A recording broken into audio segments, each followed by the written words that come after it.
Hello, good to see you. Thank you for joining us. Give me a thumbs up if you can hear me okay or not. Yes. All right.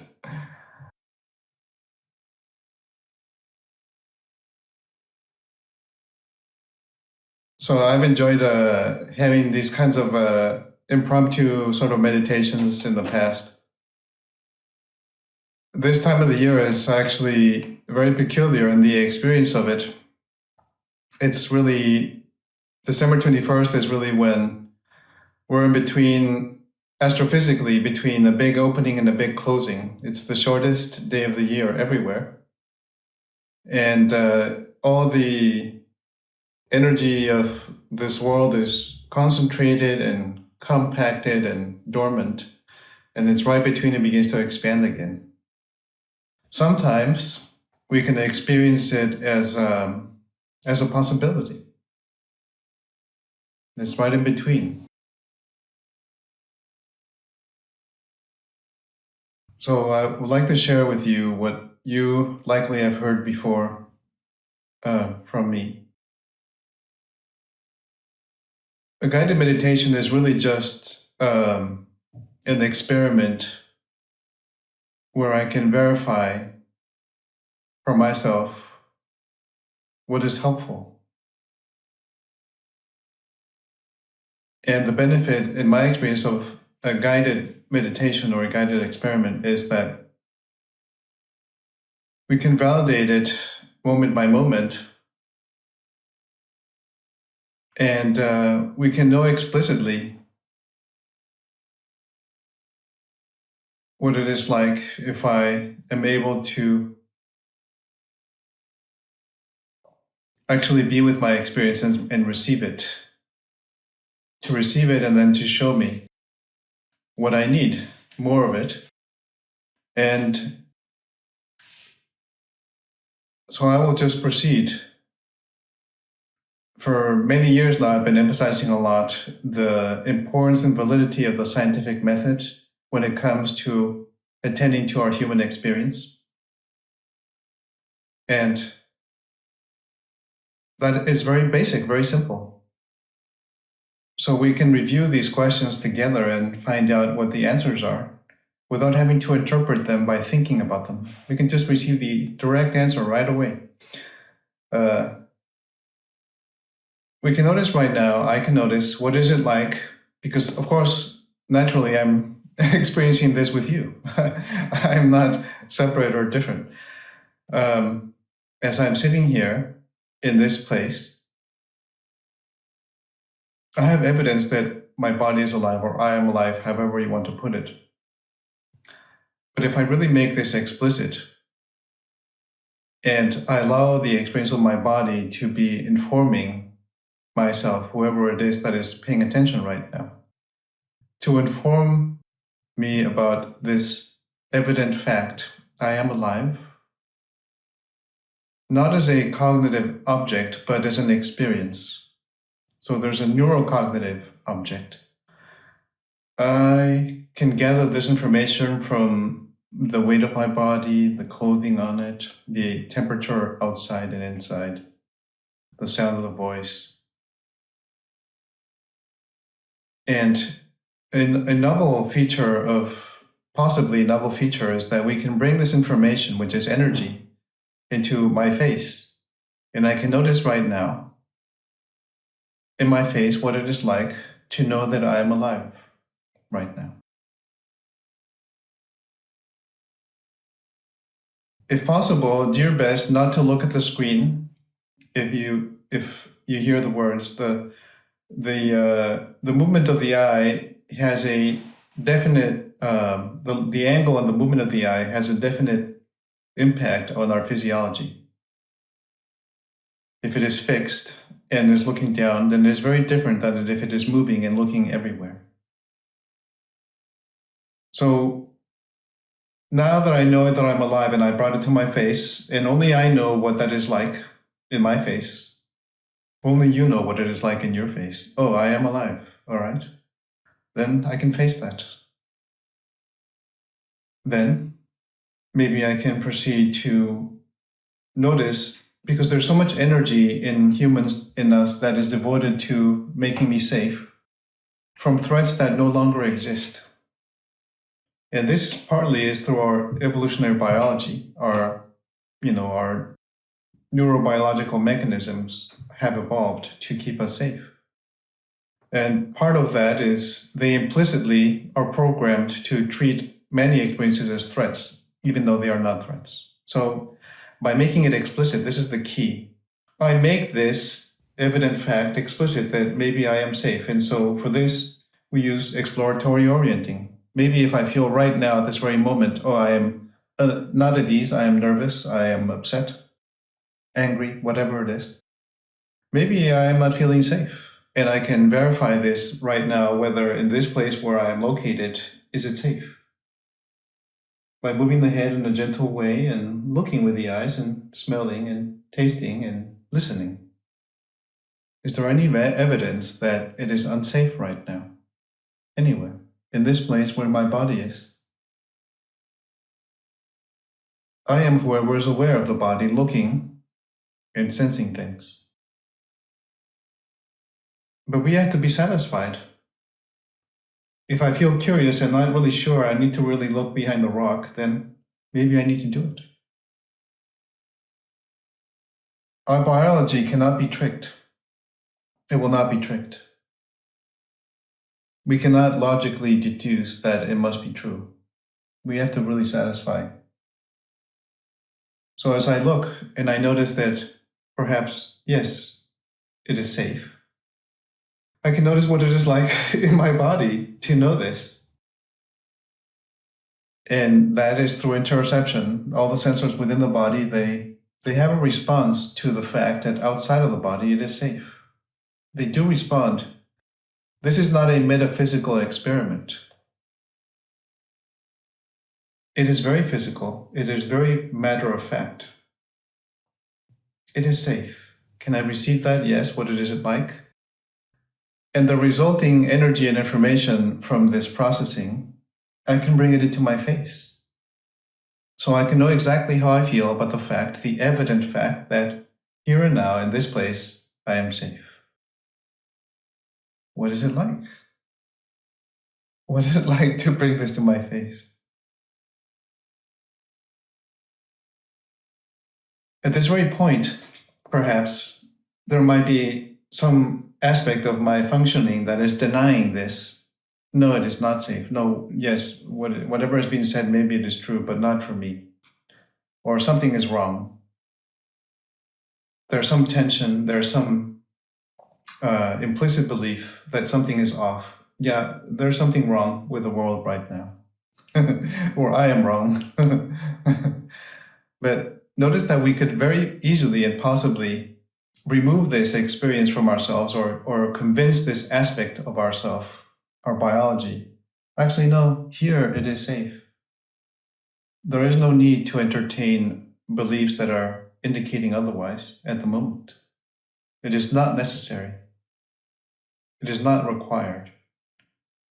So I can choose to make it, in a way, I could say I can choose to make it explicit. And that only happens when I bring this information into my face. And that information and energy results from interoception, where after I have experienced the outside through exteroception, oh, outside it is safe, I bring it inside, that's interoception. Oh, this is safe. And then I can just allow that information to reach my face. There might be sympathetic activation, some tingling, vibration, buzziness, whatever it is. But that is good. It means that the previous state of the nervous system is changing. Maybe if something was more dormant. In our biology, it tends to be dormant. These implicit beliefs, they're interpreted as beliefs, but they're actually just nervous system states where threats are ongoing and they must be dealt with. But is there a threat now? Can I allow myself to be open to the possibility that there is no threat right now? And then perhaps, possibly, I am ready to be the witness of my experience, because before perhaps I was not really ready or able. I'm human only potentially from moment to moment. Only potentially. To be human, I need to be explicitly known to exist by myself. Oh, I have a face. I know how I feel about myself. And this face is connected to all of the experiences within and outside of the body.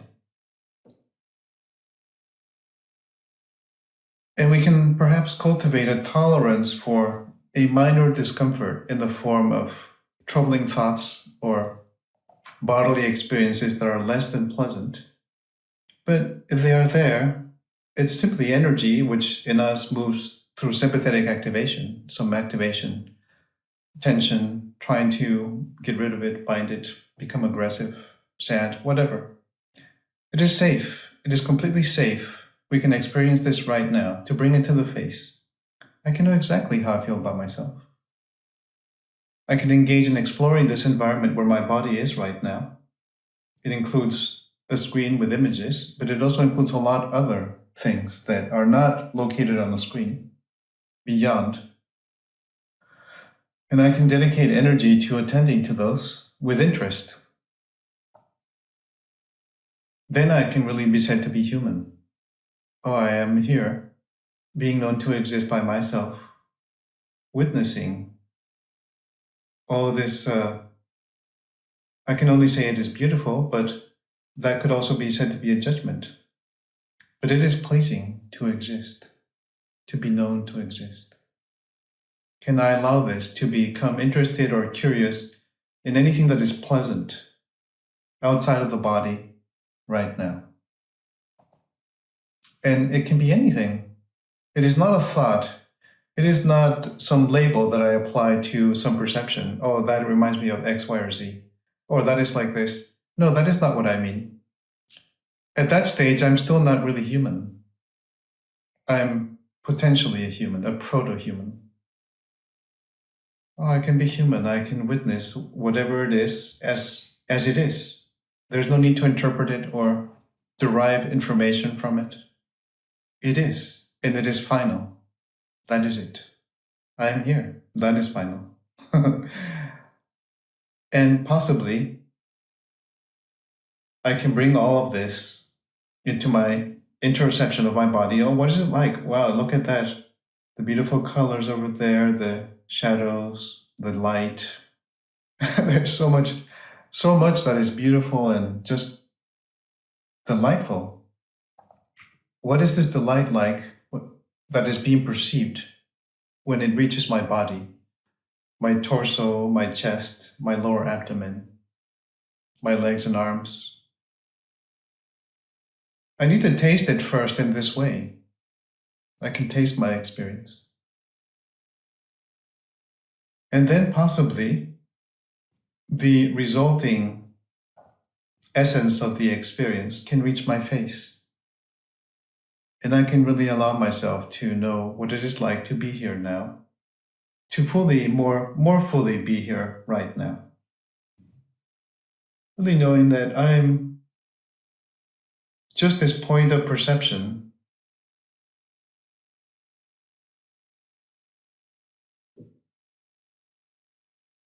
Maybe my personal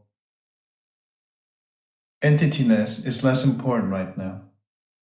I'm more engaged with the experience of perceiving and being known to exist in this place right now.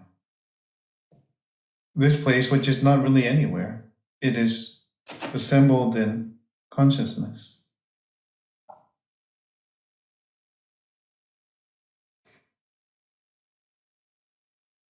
And allow my organism to more fully integrate it and be connected to the face.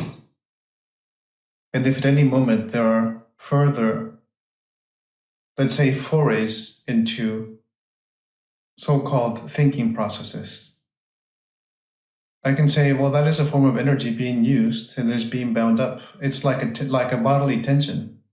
I can simply notice it, allow it to be there, let it know that I know that it is there. It is a perceptual object and I am aware of it. Potentially, it can know that I know that it is there. And then that energy can reach my face. And I simply continue to be here attending to the experience of being here. This is the activity for our meditation, that is simply to be here. And possibly, maybe now, I can continue to enjoy with the light what could be said to be very ordinary. Some functional device on the wall, or a mirror, or a shadow, or a speck of dust, or whatever. The form in which objects are arranged, the way that this particular happening is being witnessed by myself.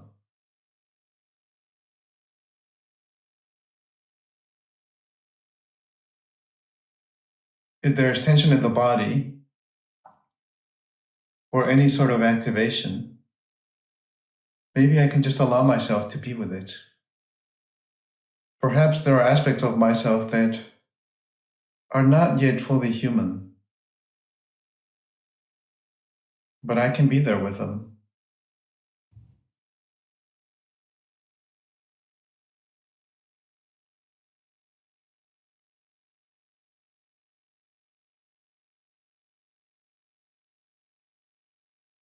Allow them to reach the face. To really allow myself to feel exactly as I feel about myself right now. If there is sympathetic activation or parasympathetic activation, they might want to express themselves through some sort of motor expression in my body, my face.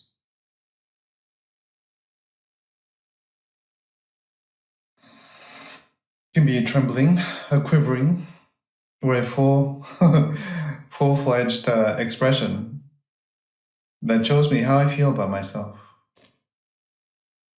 And this myself is building up to being myself. It's not perhaps really myself yet. It doesn't mean that there's a progression and a scale. That is not what I mean.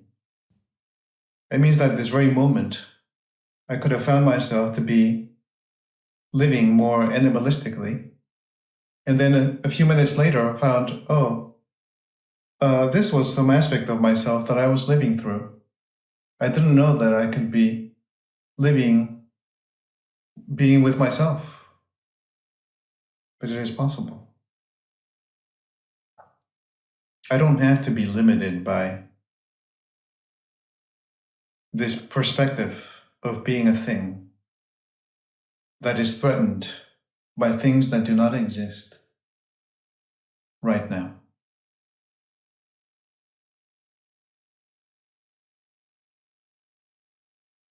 And if I feel safe enough, I can allow myself to close my eyes and perhaps be open to allow myself to exist and be known to exist.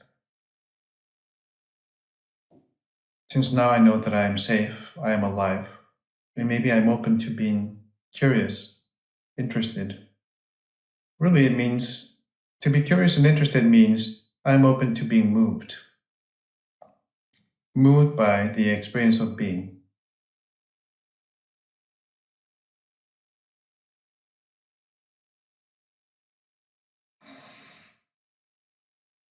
I can allow the body to relax. The body as an entity can know that I know that it is there, doing things like breathing, sensing itself, the energy of itself, the weight of the body, the clothing of the body, the sounds and the scents and the tastes, the vibrations.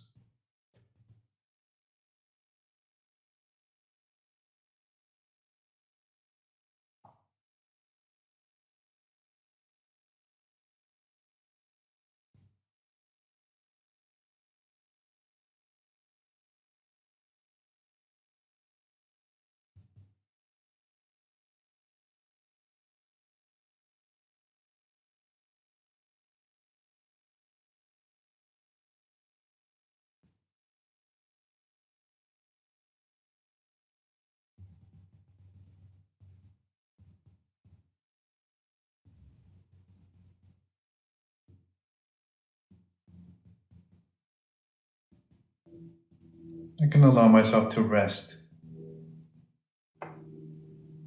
simply in being myself, whoever I am. I don't have to know who I am. In fact, it cannot be known. But that I am, maybe, is not in question.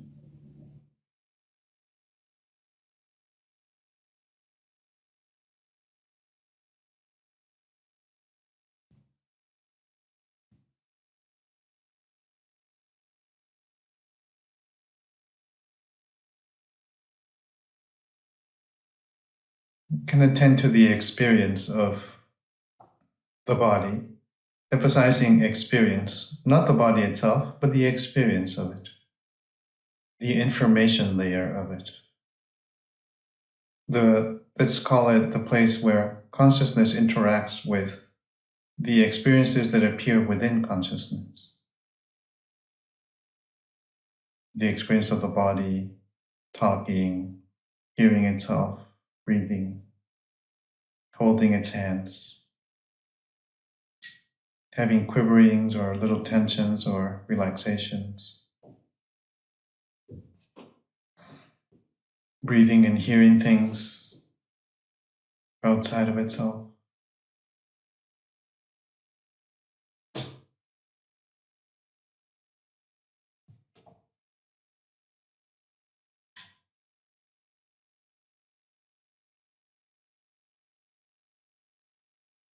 Allowing the experience of the face, the energy in the face, to simply be free.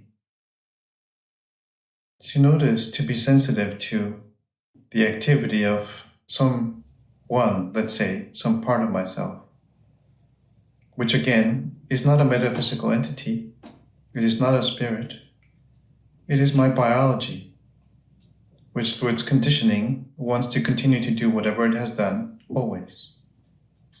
So whatever that is right now, I can be attending to it. I am the safety that I am. I don't need safety. I am the safety. I can rest there.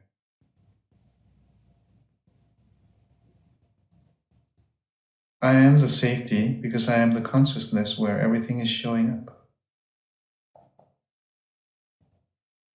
The bell ringing, the dog barking, the traffic passing by.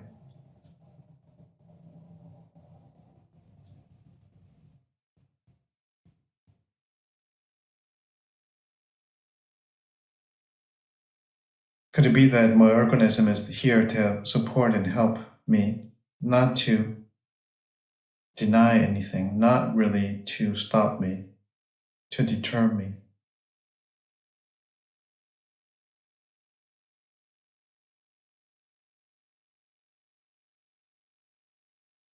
But like everything that shows up in awareness and consciousness, it wants to be free.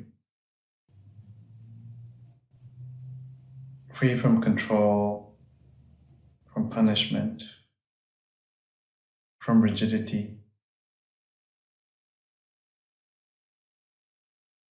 If I notice any tensions in my face, my jaw, my forehead, cheeks, in the neck, I can simply attend to them, allow them to be there, not judge them or think about them, not resist them, but let them move freely. And as soon as I find in myself this openness, which is a form of curiosity, then movement takes place.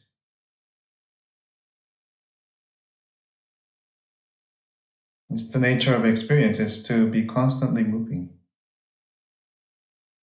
The one that does not move is the one who potentially can be there and know itself as intelligence. That one does not change or move. It is not affected.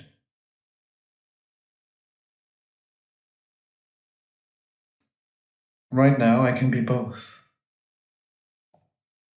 I am the experiencer and whoever is aware of the perceptions that the experiencer has.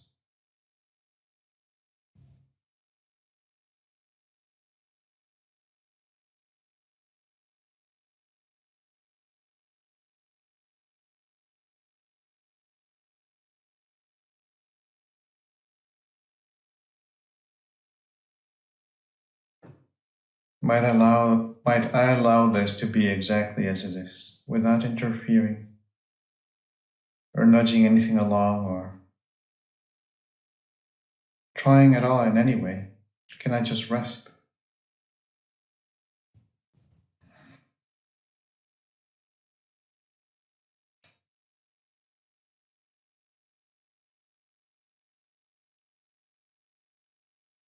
Whatever the experience is, whatever the perception is, these are just objects. I, who is aware of them, I am not an object.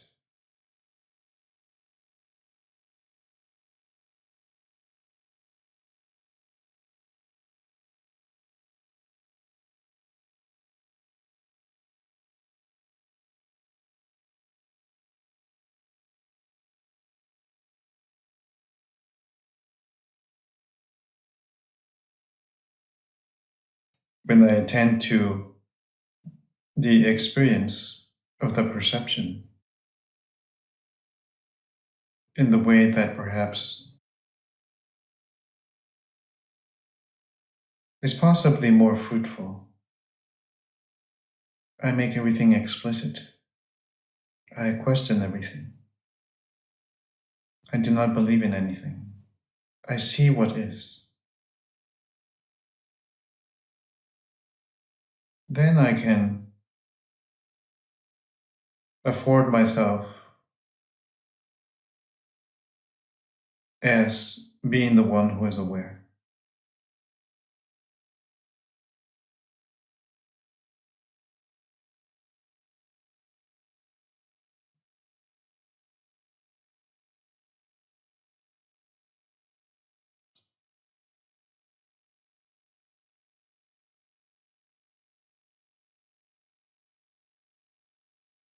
Through interoception, that is the sensations of the body, I can notice any bodily tensions that might be located at the joints, like the ankles or the shoulder joints or the wrists or the knees or the fingers or the jaw or the pelvis or the toes. If there is tension, that means there's energy there that potentially wants to do something. Can I just allow it to be there? If I can allow it to be there, it will know that I know that it is there. And it will immediately begin to move and flow.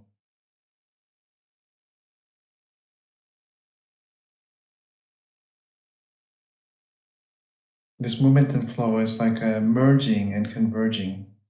The merging and converging takes place in consciousness, in freedom. And if I can bring that into my face,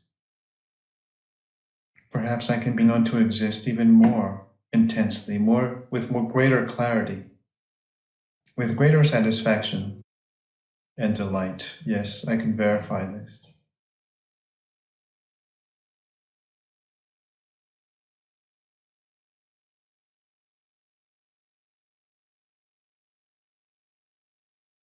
Possibly, perhaps, within my inner vision,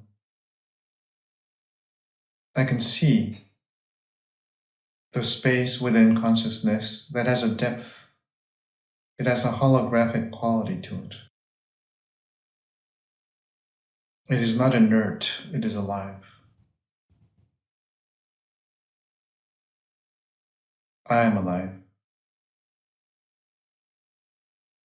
I am the experiencer, the perceiver, and the one who is aware of the whole.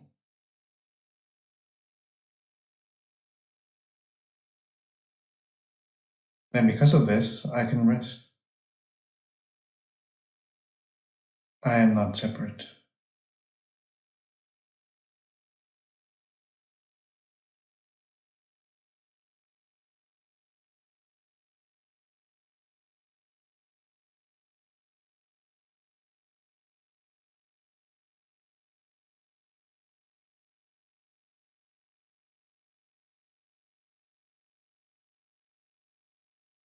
I might notice how the process of breathing is an experience that someone perceives and someone might be aware of it.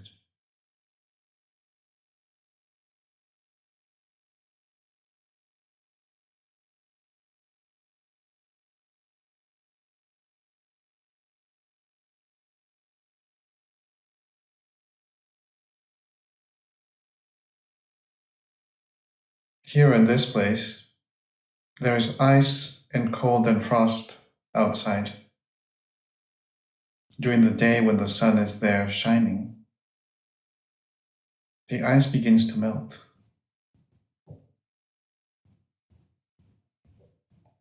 This is repeated every day.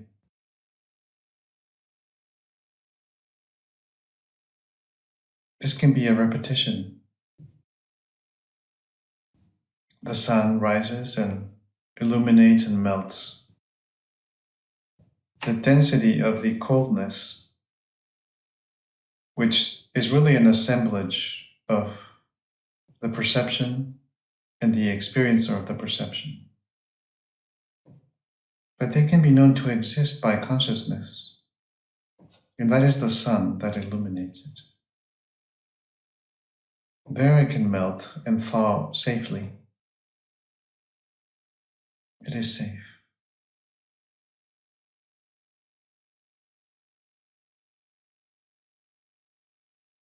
And in our human experience, perhaps this is the equivalent of allowing the body to be as it is, the identification with the body to be as it is. And once it is known to exist in this way, this thawing would take the form of the release of energy and tensions and fears and griefs that can reach the face and reach a completion. They can reach an end.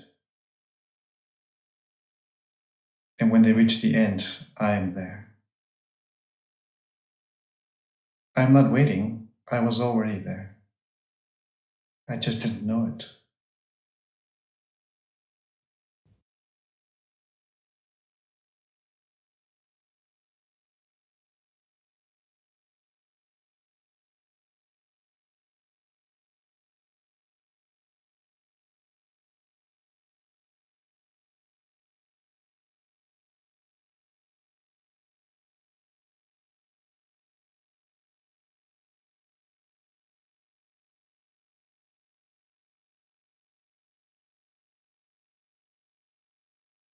If there are what we call processes of thought taking place, that is natural and normal.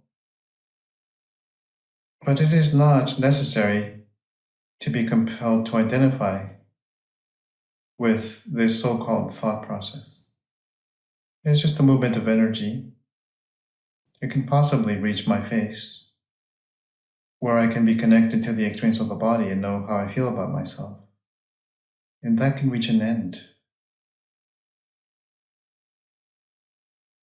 If I am tempted to consider that these so-called thoughts are real, and I, let's say, go into them, I get on the boat and travel, then that is different. Energy is still being used, but it is not reaching my face. It is not connected to the entirety of my body experience. I will not be known to exist. I might have missed that opportunity for that one time. Perhaps now, I can allow myself to simply bear the experience of being known to exist. I am innocent.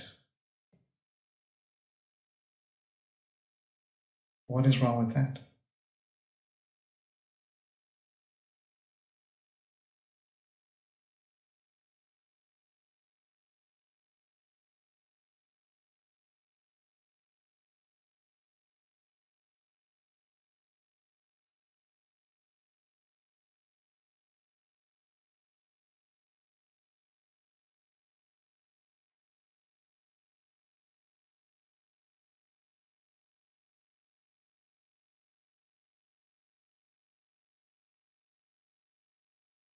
If I am open, maybe I can connect the experience of my face to the experience of my chest.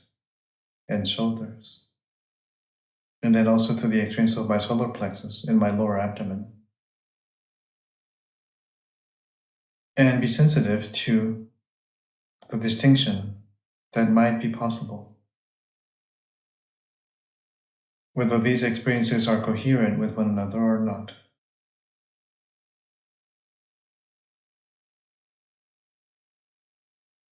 If they are incoherent, then the remaining energy that is there, that is unknown, it still can become coherent. It can travel and reach my face. And I can know exactly how I feel about myself.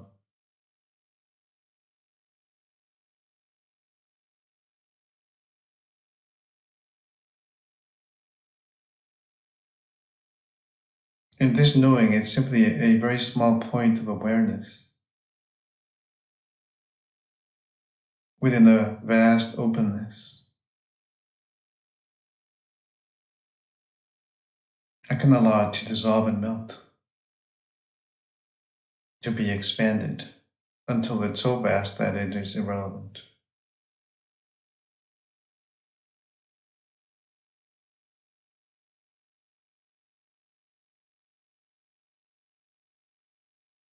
I's intelligence can offer this experience of this person, this body, to the spaciousness, the openness that I am.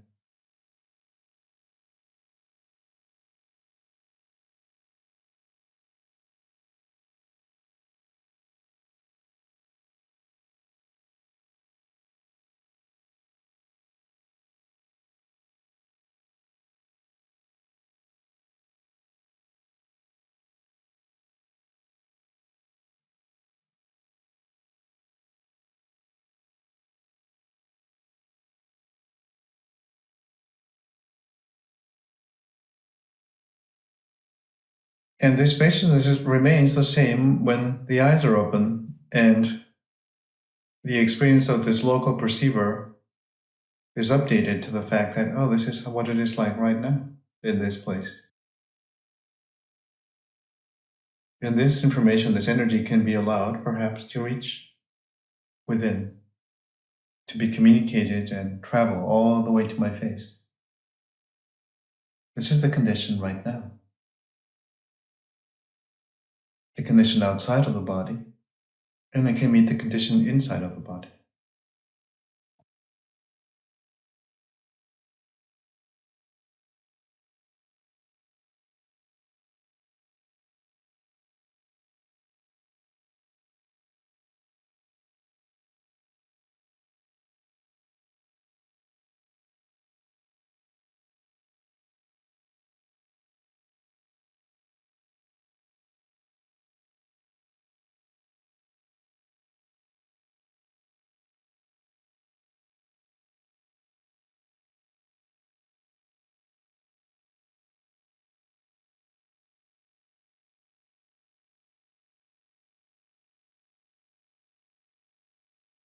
Can I allow myself to rest, to be here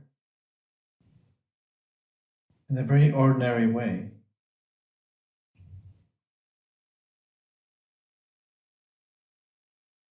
If I really am here, whatever the experience is, it is being graced by being known to exist. It is being transformed. It is being gifted because I am.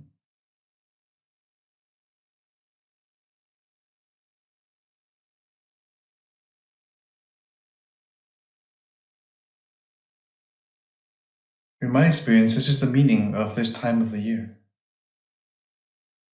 It is hidden behind many beliefs and stories. But at its root,